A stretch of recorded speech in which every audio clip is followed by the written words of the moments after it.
সে আস্তে হাঁটে। আস্তে হাঁটে, তাহলে হাঁটা হইলো ক্রিয়া, বাংলায় বুঝো।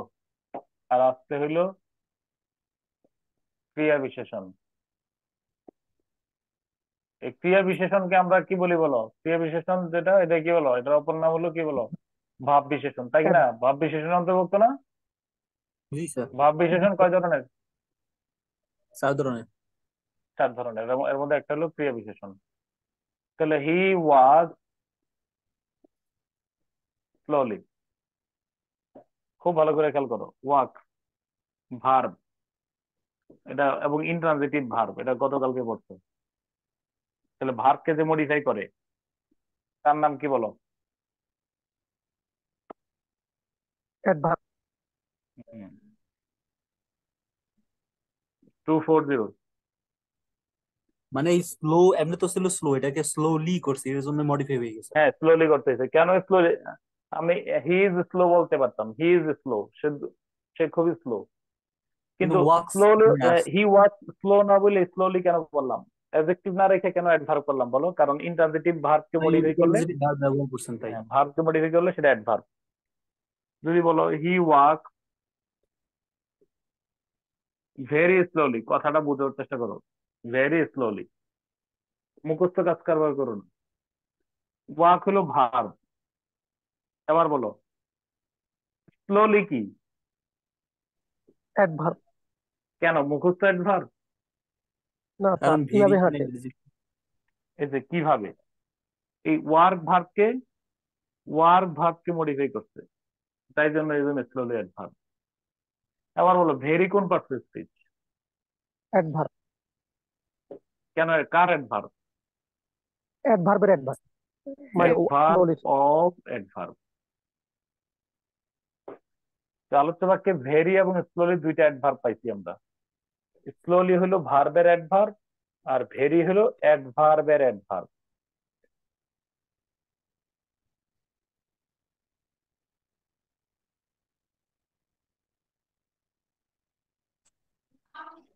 তারপরে হলো to for sir I to. Go home এরকম একটা আসলো হ্যাঁ বলো। I go home, I go home হ্যাঁ আই এরকম গো। একটা বিসিএস আসলো। হ্যাঁ এরকম আসবে একটা স্যার আসবে সামনে। বিসিএস আসছিল, এখানে হোমের নিচে হোমটা কিছু। হ্যাঁ বলো না, হুমকি, এটা গতকালকে তো পড়ছো। হুমকি। স্যার ভার্বকে মডিফাই অ্যাডভার্ব। করতেছিল, অ্যাডভার্ব। হম হম। এবং এই কথা কৌশল, কৌশল যেটা দেওয়া আছে, কিবা কাকে ছাড়া অন্য সকল প্রশ্নের উত্তরে অ্যাডভার্ব। এবার আসো। না sir, home. I go home, এই গো হোম তো স্যার অ্যাডভার্ব না? হি রান ফাস্ট, এটার ক্ষেত্রেও কি ফাস্ট অ্যাডভার্ব হবে? কোনটা কোনটা? He ran fast. তুমি বলো হি হ্যাঁ। র্যান, সে দৌড়ায়, সে কি দৌড়ায়, কাকে দৌড়ায়, আছে নাকি? নাকি কিভাবে দৌড়ায়? কিভাবে দৌড়ায়? কিভাবে প্রশ্ন উত্তরে কি? 43 নম্বর স্টেপ ভুলবা আর ভোগান্তিতে পড়বা।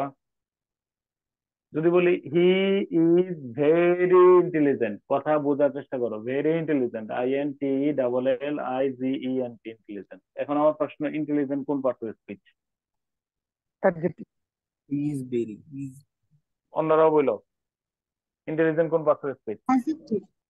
স্যার মুখস্থ। Adjective sir. কেন স্যার ওই কেন যে এদেরকে হি বলছো? আর ওইটা তো স্যার একই লোক, ইন্টেলিজেন্ট আর হি তো হি একই লোক ভার্ব। স্যার। আচ্ছা, মোট কথা হলো, মুদ্রা কথা হলো, এই টু বি ভার্বের পরে এটা হলো কমপ্লিমেন্ট, কমপ্লিমেন্টের জায়গায় আমরা আমরা জানি নাউন বসে, অ্যাডজেক্টিভ বসে, অ্যাডভার্ব বসে, এটা অ্যাডজেক্টিভ। যতক্ষণ পর্যন্ত মুখস্থ করে ফেলবো, মুখস্থ তো দিয়ে ফেলবা যে এটা ইন্টেলিজেন্ট অ্যাডজেক্টিভ, তখন বিপদ। এটা আমি কেমনে বুঝছি যে হি ইজ ইন্টেলিজেন্ট?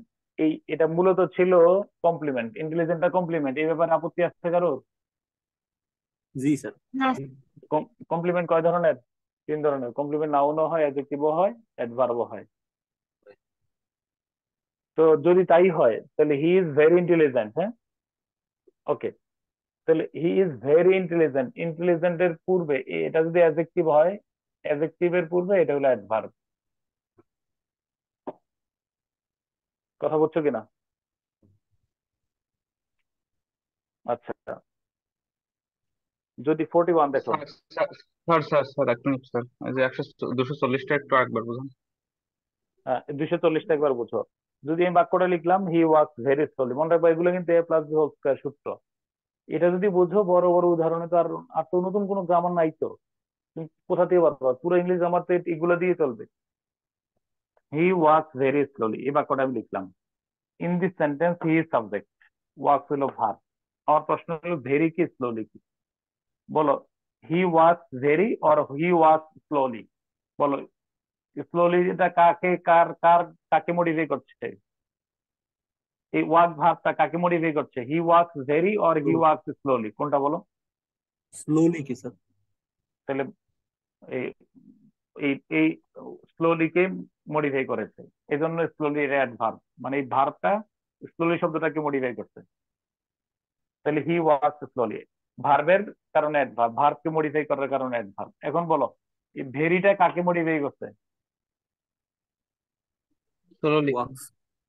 অ্যাডভার্বকে যদি কেউ মডিফাই করে কোনো ওয়ার্ড, সেটার নামও কি বলো? অ্যাডভার্ব। অর্থাৎ আমরা তো জানি নাউন প্রোনাউন ছাড়া বাকি সকল পদ, এটা তাহলে অ্যাডভার্ব কাকে কে করতে পারে? অ্যাডজেক্টিভ কে মডিফাই করতে পারে।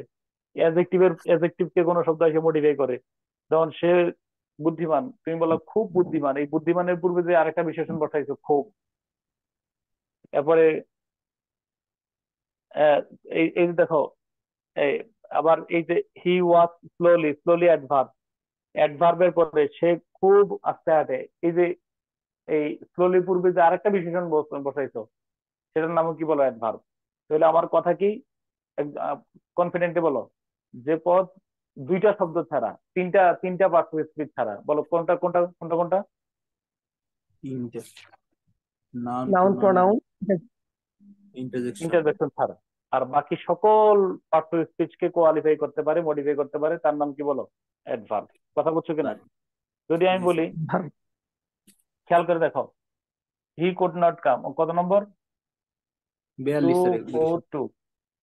হি put the umbrella, he put the umbrella just over my head.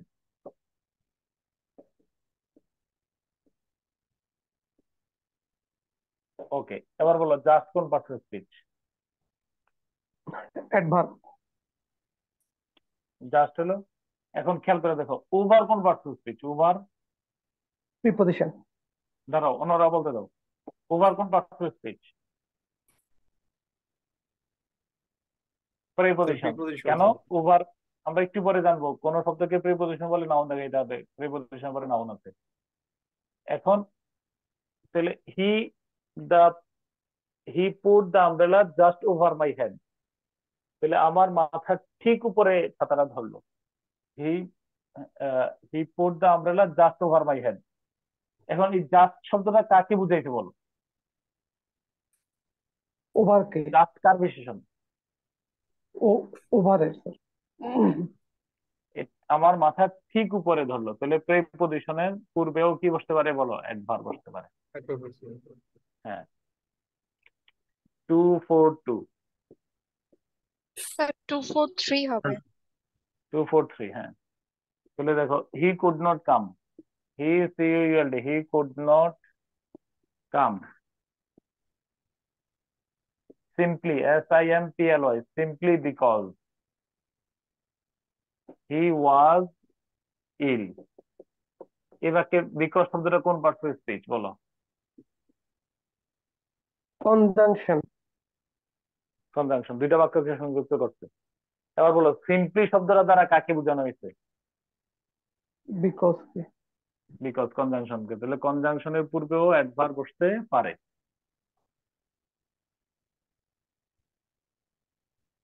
Sir এখানে কিন্তু এটা ভার্ব তো একই সাথে মডিফাই করছে। He could not come simply, come তো মডিফাই করে। সর্বনাশ হয়ে যাবে, he could not come simply না, কাম দ্বারা সিম্পলি কে বোঝানো হয় নাই, simply because. He was come simply যদি বলো, তাহলে আর বাকিটা বলতে পারবে না। তাহলে কি সে, তাহলে যদি ভার্বকে মডিফাই করে, তাহলে অর্থ হলো সে সিম্পলি চলে এসেছে। বুঝছো কিনা? হি হ্যাঁ has sir, come simply because, যদি পড়ার সময় আর কি, যদি তুমি মনে করো যে ভার্বকে মডিফাই করো, তাহলে সে অর্থ হয়ে যাবে সে সিম্পলি চলে এসেছে। তাহলে হি স্যার হ্যাজ এটা তুমি কাম, আবার বুঝাতে হবে। হ্যাঁ এটা টেন্সের উপর নির্ভর করবে। অনলি বিকজ, বুঝছো কিনা? হি হ্যাজ কাম সিম্পলি বা only because he was ill. He could not come only because you are, simply বলো, অনলি বলো। ওকে, তারপরে আপনি এখানে কাম থেকে সিম্পলি কি মডিফাই করেন, বিকজ থেকে আর কি এটাকে দিয়ে মডিফাই করছেন? হ্যাঁ হ্যাঁ, because, only because. Finally we came to the point.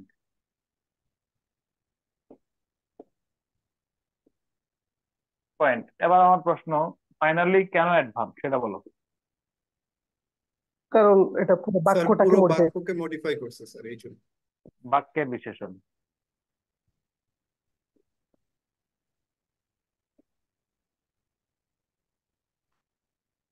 কেউ না বুঝলে আমার সাথে বলতে পারো।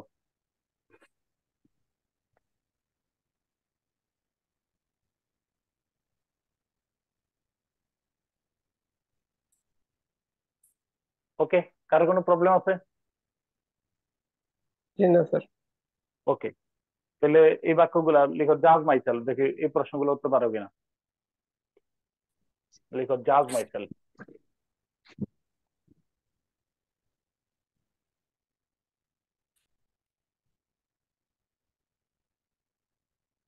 স্যার ইংলিশ গ্রামারে কি আপনাদের থিসিস ছিল গ্রামারে?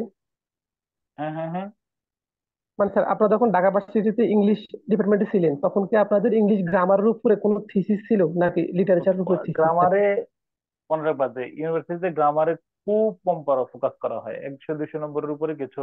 সব ইউনিভার্সিটি, যত ইউনিভার্সিটি বলো সবগুলাতে একই অবস্থা।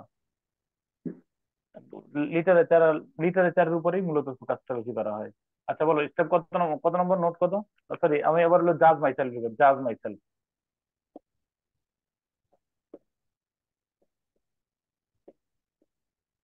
জাজ মাইসেলফ, ওকে। কত নম্বর? 245. 245। দেখি আনসার গুলো করো।